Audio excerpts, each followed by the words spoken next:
Hello learners, welcome to the session on dealing with unions and its associations. I am Dr. L.K. Jana. I am going to take you through understanding some four things because this lecture is part 2 of dealing with unions and associations. So in this lecture, we will be talking about the significance of trade union.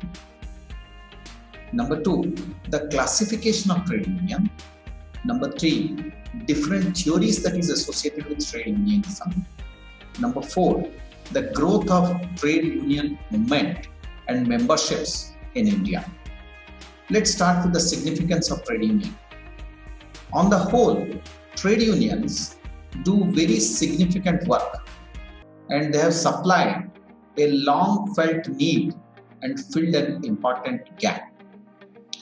A strong trade union is a guarantee of industrial peace and they make the stability in an industry.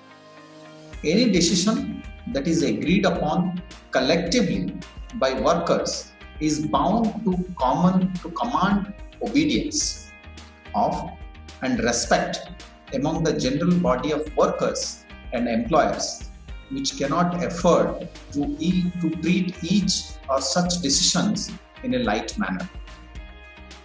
The trade unions not only bring about improvement in the conditions of work, employment and wages of worker, but also lead to greater efficiency among its workers and create a feeling of self-respect and confidence among them.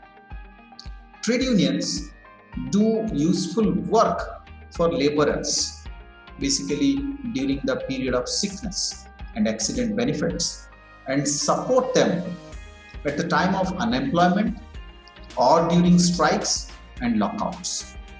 Trade unions are also found to be arranging the legal assistance to their workers when it is needed. Besides, they undertake many welfare measures for their members. For example, running the school or the education system, as I told, or having their own library or reading rooms, providing many kinds of indoor and outdoor games and different other recreational facilities. Some of the trade unions also used to go so far so as to undertake the housing schemes for their workers. Many public sector organizations, trade unions, they have gone beyond to explore also these housing schemes. And similarly, they also publish the magazines and journals in-house. So this is about the significance of trade union. Let me take you through the role of trade union. What exactly is the role? Trade union, they perform a set of roles under different spheres. So what are those spheres? One of the roles that they make it out is called as sectional bargainer. That means the interest of the workers at a plant level, industry level or national level, the multiplicity of unions, craft unions and white collar unions, these separate forms of unions actually being created by the trade union, which they consider in the form of a sectional bargainer. Number 2, it is called as a class bargainer. Unions, they represent the interest of the class as a whole. For example, in a country like, if I can recall, in a country like France, the agricultural unions they have. Or for example, the Federation of Unions in India. Similarly, in India, you will be finding out the railway unions, civil servant unions. These are to be called as the class bargainers. Number 3, it is the agents of the state. For example, if you visit a country like Russia, USSR, then USSR, they ensures the target of production at fixed price. And in India, in 1947, during the railway strike also, the INTUC stood behind the government and its agent. So it is the agents of the state. Number 4, partners in social control, co-determination. I think over here, which has happened in Germany, that I would like to refer. Also, some of the international countries like Holland or the France, Italy, Sweden, some half-hearted attempts are also being made in India to partner the social control. So union role, which can be termed as enemies of economic system, are driven by the political ideologies than by business compulsions. Leftist unions, they want to change the fundamental structure of the economy and they want to have a control on it. Therefore, if you see the literature on leftist union, you may find they are encouraging higher wages, higher bonuses without any consideration for the health of the economy. The business-oriented role, this is also what trade union does, wherein the unions considers the interest of the organization along with its workers. They think that their members' fate is inextricably linked with that of the organization and they swim or they sink together. This is a business-oriented role. This is what is being expected by an employer also. The last role, what I can remember or recall, is union as a change agent. This is leading the change rather than led by them. Thus, they perform the pioneering role. Let me take you through another way of understanding trade union is called as a classification of trade union. This classification is based on 3 different ways. So let me start with the first one, that is called as a classification that is based on ideologies. Ideologies, they are divided into many forms. First is called as a revolutionary union. They believe in the destruction of existing social and economic order for creation of a new one. This revolutionary union, they want shift in power and authority and they use the force of the left union. Next is called as a reformist or a welfare union. Here, the work for changes and reforms happens within the existing socio-political framework of society. And this is predominantly a European model. Number 3 is called as an uplift union. This uplift union advocates extensive reforms that is well beyond the area of working condition. That is like, for example, changing the taxation system or eliminating the poverty kind of. So these 3, what I have mentioned, is called as a classifications based on ideologies. So what I have told about the classification based on ideologies are, once again, it is the revolutionary union, a reformist or welfare union, or an uplift union. Let us move on to the second kind of classification. That classification is happening based on the trade. Many unions have membership and jurisdictions based on the trades they represent. The narrowest form of membership is the craft union. Mind it, learners, the craft union, that is representing the members, those are certified in a given craft or a trade, such as, for example, you see, pipe fitting, for example, or the carpentry or the clerical work. They are the craft unions. Although they are very common in the Western world, now craft unions are not common in countries like, for example, in India or Sri Lanka. At the other extreme, in terms of the range of workers that represents the general union, which is members drawn from all trades, you can find most unions in India and Sri Lanka falls in this general union category. One more common delineation of union that is based on the trades or craft, and that stands to be more popular, is so-called blue-collar workers and white-collar workers. Unions representing workers employed on the production floor or outdoor trades, for example, the construction works, they are called as a blue-collar workers. In contrast, those employees in shops and offices who are not in management trades and they perform the clerical and allied functions, they are called as the white-collar workers. In addition, trade unions may be categorized on the basis of the industry they are being employed. For example, the workers, those are engaged in agriculture or, for example, forestry, they have their unions. For example, agriculture people, they have an agricultural labor union. Forestry people, they have the forest workers union, kind of. The third kind of classification is based on the agreement. This is another basis on which the labor agreements are sometimes differentiated on the basis of the type of agreement involved, based on the degree to which the membership in the union is a condition of employment. What are those? Let's learn. One is called as a closed shop. Closed shop mean where management and union agree that the union should have sole responsibility and authority for the recruitment of workers. Therefore, it is called as a closed shop agreement. The workers over here joins the union to become an employee of the shop. For example, in 1947, there is an act that has come in the US that is called as the Taft and Hartley Act 1947.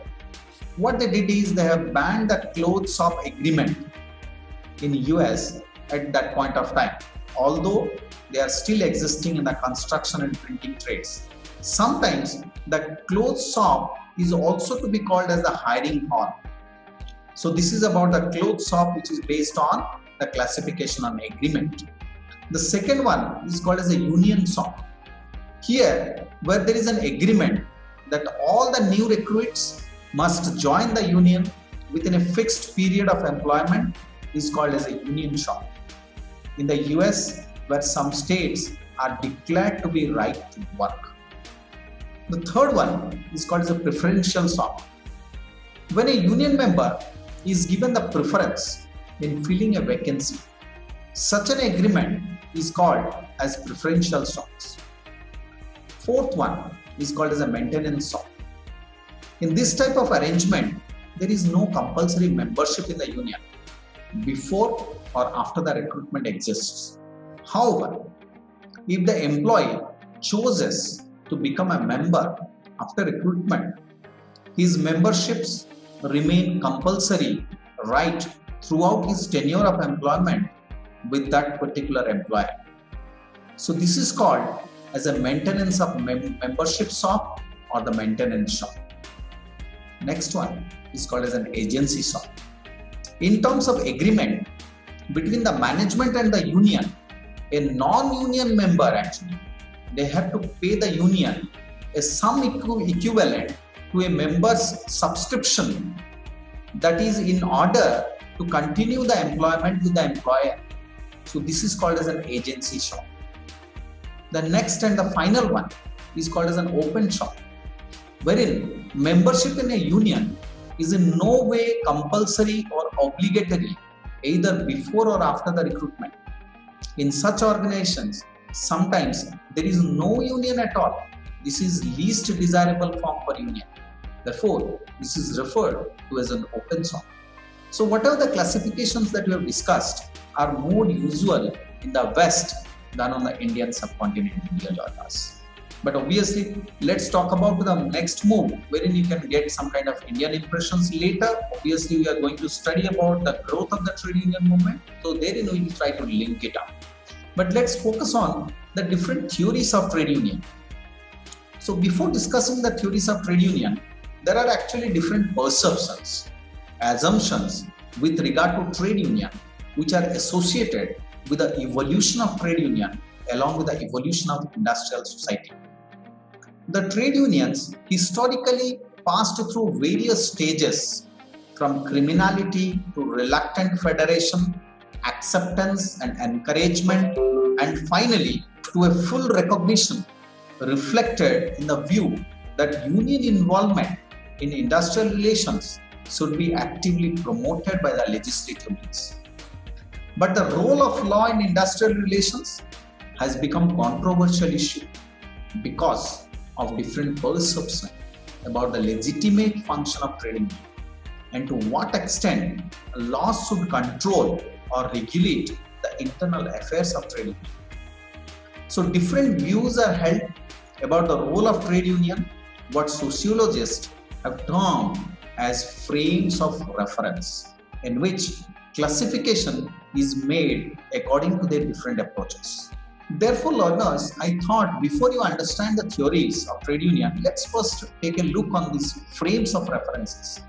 There are different approaches that was adopted in understanding the frames of references.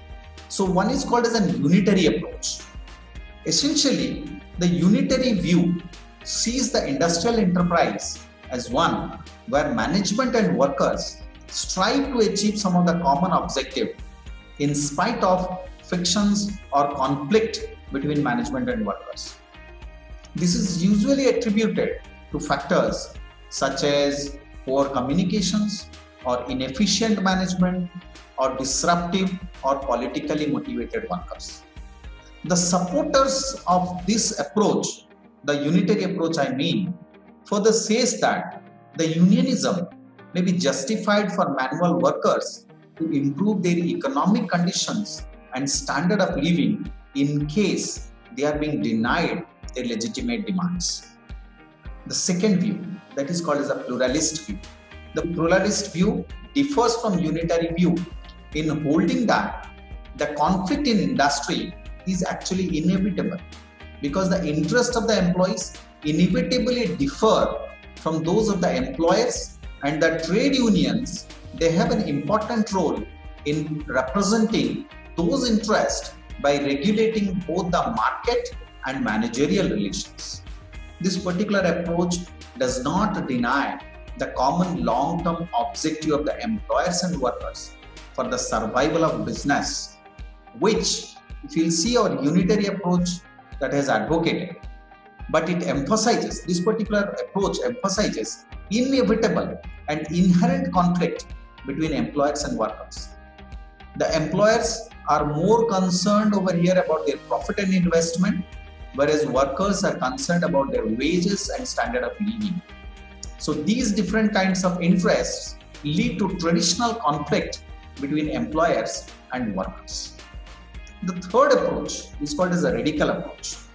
This frame of reference rejects both the above analysis, and it denies that there is a reality in a system of checks and balances, reconciling the conflicting interests of employers and workers. Rather, it asserts that fundamentally, capitalism is the system of exploitation of property-less classes by the propertied. Remember this, friends. According to this view, a balance of power between employer and worker is an illusion which helps legitimize a system of gross inequality and privileges. No arrangements or systems actually can alter the fundamental imbalance of control. Therefore, the process of collective bargaining that provides a mechanism for resolving marginal disputes only, but it cannot eradicate the role of imbalance of capital and labor.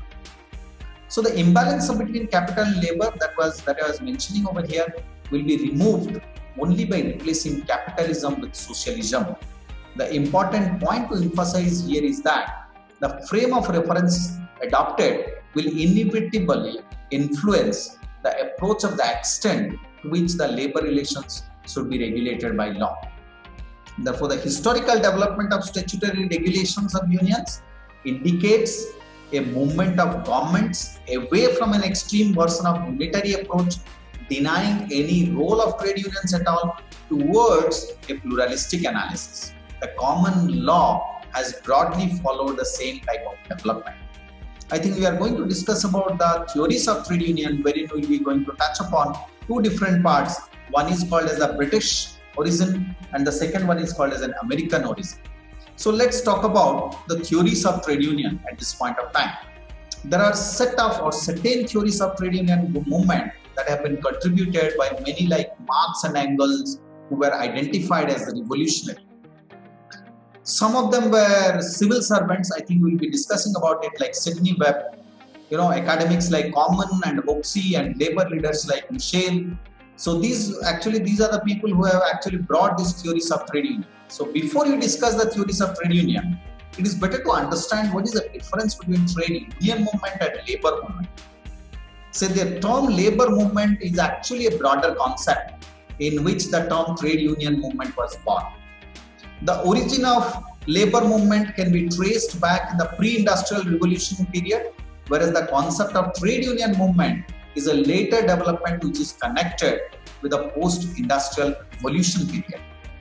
I think Karl Landau, who has written, let me read it for you, that labor organization to sure exist even in the Middle Ages, but only in a clandestine manner or under camouflage, and as long as they could not operate openly, they had to be kept small and could be effective only in a few places. I think these labor organizations of the Middle Age were of the serf labor, what he was referring to. but their protest made the labor movement all the same. The labor movement gets started when the question of exploitations comes into picture. So because of this exploitation, the society got divided into different classes. To illustrate it further, even in the present phase of capitalism, there is to be found a strong trade union movement among the industrial laborers. Even the agricultural laborers do make protest for the redress of their grievance in spite of their weak labor movement. So to conclude the above aspect, the trade union movement and the labor movement basically prepares the ground wherein the seed of trade union has grown. Let's talk about the theories. The first theory is a Marxist theory. Marxist theory is known as the political revolutionary theory of labor movement. The theory goes around the concept of class struggle. According to Marx, the large-scale industries concentrate in one place a crowd of people unknown to one another. Competition divides their interest, but the maintenance of wages, this common interest to which they have against their boss, unites them in a common thought of resistance and combination. This is what verbatim he told. So according to him, there are two classes. One class represents bourgeois, while the second kind are free laborers or the class of proletariat. So here free laborers mean free from owing the means of production and money. After the industrial revolutions, when machines were used for productions, laborers or working class came under one roof as a measure of job security. So they concentrated on the sale of their labor power, thus the unity started among the laborers. So if you'll see his outlook, the Communist Manifesto that he has written in 1848, his outlook with regard to the trade union had strict conformity with the materialistic dialectical outlook. So with its birth, it began to struggle with the bourgeois. At first, the contest is carried by the individual laborers, then by the worker people by a factory, then by the operatives of one trade, one locality against the individual bourgeois who directly exploits them. So Marx has believed that every trade union or proletariat class, consciously or unconsciously, has to involve in political action which is indispensable for achieving economic equality. So if you will find the Marxist analysis, we can find out that Marx has aimed at political power rather than achieving the temporary economical gains, because his vision is to establish classless society through class struggle in which trade unions have to play an important role. Let me move on to the next theory that is given by the Lenin's theory. He says that the economic struggle is a collective struggle of the workers against the employers for better terms in the sale of their labor power, for better conditions of life and labor. So Lenin basically he differed from Marx and saying that the working class by their very nature of their needs will get trade union consciousness, but in order to have political consciousness, some outside help is needed. So therefore, he said that the sphere of trade union consciousness is different from political consciousness. So for making the workers politically class conscious, the contribution of the intellectuals are needed. So therefore, Lenin is of the opinion that the workers' aim shall not be economic struggle or the abolition of the very great slavery, but its scope shall be extended to political power in order to have a favorable legislation. Let me take you through the British school. In the British school, the first one is the Sidney and Beatrice Webb. So according to them, trade unionism is an extension of democracy from the political spheres to the industrial spheres. So for them, actually what they did is the goal of workers for them is not only economical but also political. According to Webb's, as in the Marxist theory, the trade union has two goals. One is the short run and the other one is the long run. The short run means in the day-to-day struggle for maintaining wages and the reduction of working hours, and in the long run, the aim of the trade union is to abolish the capitalist system. The trade unions have to organize functionally, and for long run aim they have to organize politically. Whereas Webb, as a socialist, explains equal sharing of the national product, and they have said that in order to achieve this object, they were advocating that the genuine democratic control of industry is very, very important. So this is all about the Webb's understanding on the theories of trade union. And Webb's, basically, if I'll refine it, I'll say that Webb's believes in parliamentary method, Whereas if you see the earlier theory, Marx, he has believed in struggle and revolution. Next is called as the G.D.H. Cole. He has given the theory called union control of industry theory. His theory of the trade union movement is quite the same theory of class struggle that we discussed earlier. Cole's approach is actually a syndicalist approach that advocates the workers shall not aim at merely wages, but also they need to get the control of industry in partnership with the state. Because Cole over here wants that the trade union need to play economic role coupled with political activity, which is the control of the industry. Next comes Harold J. Lasky. He has written a book called Trade Unionism in the New Society. He actually wants that the trade union must be guided by a long-run philosophy in the struggle against capitalists. So trade unions in the hands of Lasky is much more than political trade unionism, because for him, by political trade unionism, he does not mean that the trade unions will affiliate themselves to the political party, but he means that the trade union themselves, actually they should grow them as a political party itself. That can only make them to face the strong capitalism. The workers need the philosophy of socialism. If you see the American schools, again there are various people that those have come into play. One is the Perlman, and according to him, the European workers sensed the security of labor, which led them to form trade unions. And according to Perlman, the genuine trade unionists are bread and butter trade unionists, and the genuine trade unions are inherently bread and butter trade unions. If they go beyond, that is not what their constitution intrinsically demand, but because some outside influence, either some intellectual ideologist or some social reformers wants them to do so. So this is all about, this particular theory is also known as a scarcity consciousness of manual workers, whereas he has rejected the idea of class consciousness as an explanation for the origin of the trade union movement. Next is the Hoxie's functional classification of unionism. His theory of labor movement first came in 1920. He classified the unionism on the basis of functions and psychological factors. His classification was predominantly the business unionism for protecting the interest of various craftsmen, uplift the unionism for the purpose of contributing better life, such as the association of sales engineers and etc. The next is the Frank Tannenbaum's theory. Frank Tannenbaum's technological theory of trade unionism came to light in the philosophy of labor around in 1921. According to him, the original organizer of the trade union movement actually is the shop, the factory, the mine and the industry. The agitator of the labor leader merely announces the already existing facts. So he believes that the trade union movement is the result of the machine, and he emphasizes that the mode of production where machines are used either in factory, mine or industry.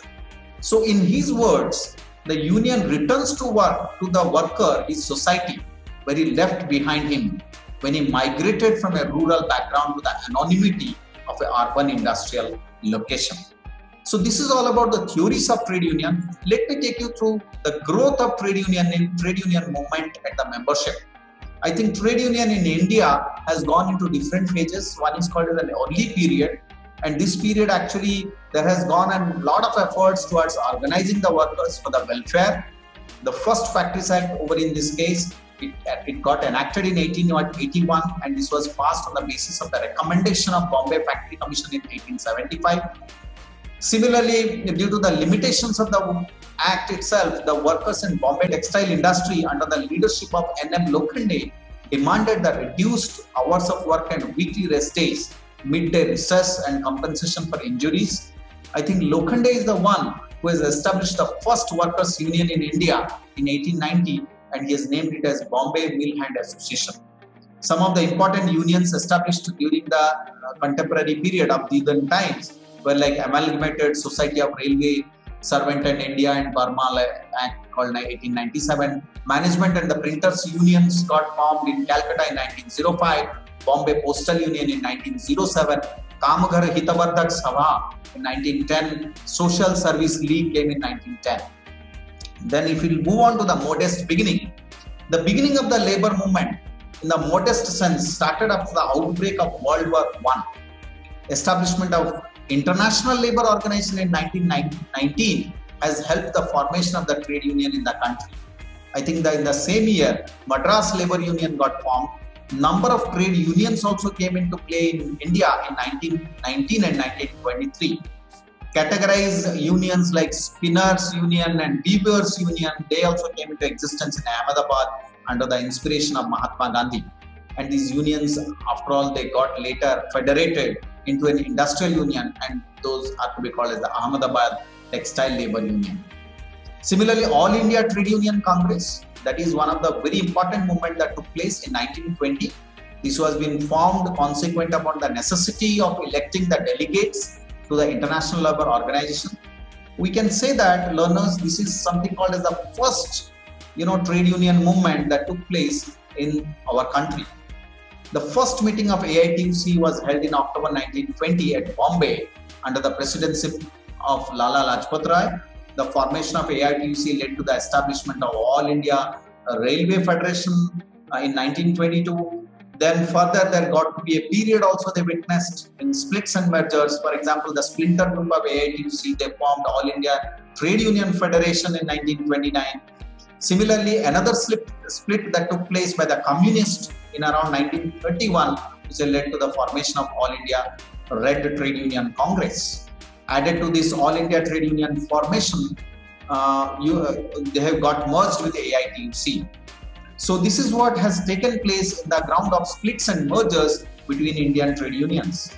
Indian National Trade Union Congress, I think this is also one of the important activity that has begun in the times, because the efforts of Industrial National Congress that has resulted in the establishment of Indian National Trade Union Congress by bringing the split in the AITUC. That's why the Indian National Trade Union Congress, which in the short form called INTUC, has started gaining the membership right from the beginning. There are several other unions that came into play, like in the Mazdoor Sabha HMS, the Indian Federation of Labour that got merged with HMS in the Mazdoor Sabha, and they got radically formed another union that's called as United Trade Union Congress in 1959. So these are some of the development that took place. If you see the present position of unions, there were around close to 9,500 trade unions in the country. That includes unregistered unions, and there were close to some 80 federations and confederations that is registered under the Trade Union Act of 1926. Though the number of unions has got increased in last 5 to 6 decades, the union membership has not kept in the same pace. So there is like the National Commission on Labour in this context, they have stated that only 131 unions has got a membership of over 5,000, whereas more than 70% of the unions had a membership which is below 500. So there is a high degree of unionization, you can see, which is varying from 30% to 70%, and predominantly we find out in different industries like coal, cotton, textile, iron and steel, railway, cement, banking, insurance, ports, docks, and all these places. White collar people have also increased significantly these days, covering different officers, senior executives, managers, civil servants, self-employed people. So these are some of the people, some of the challenges that has come into way.